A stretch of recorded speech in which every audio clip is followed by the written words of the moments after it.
We've seen that these candidates have been asked on the issue of energy a number of times, not so much in the debates, but more in other media interviews. Now, Liz Truss is sticking to her script that she'd scrap those green levies temporarily, that she'd reverse the national insurance tax hike, and Rishi Sunak has now done a U-turn in terms of policy. Another interesting fact about this hustings on fuel, is this will be the first time both candidates have been in the same room together since Rishi Sunak has announced his policy that he would scrap temporarily VAT on fuel. And that's going to be a really interesting point of contention, because for weeks upon weeks, Rishi Sunak has been saying we can't afford tax cuts, it would be irresponsible to do tax cuts, it would be placing debt on future generations, and I will not do this until inflation is under control. And then 2 days ago, he announces that he will indeed cut taxes. Perhaps that will be a stick with which Liz Truss might beat him.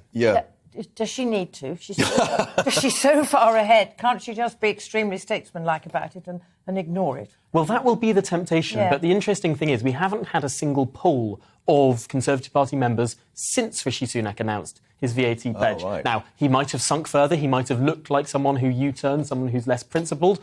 Or indeed, it might have made people think, well, maybe this guy will cut taxes after all. Perhaps he's gone up in the opinion polls. We haven't seen any data to back that up yet. So it will be really interesting when that does eventually materialise. What we have seen is that in every debate in the last couple of days, Liz Truss, amongst Conservative voters, amongst Conservative members as well, she seems to be doing very well, and Rishi Sunak is struggling to change the narrative.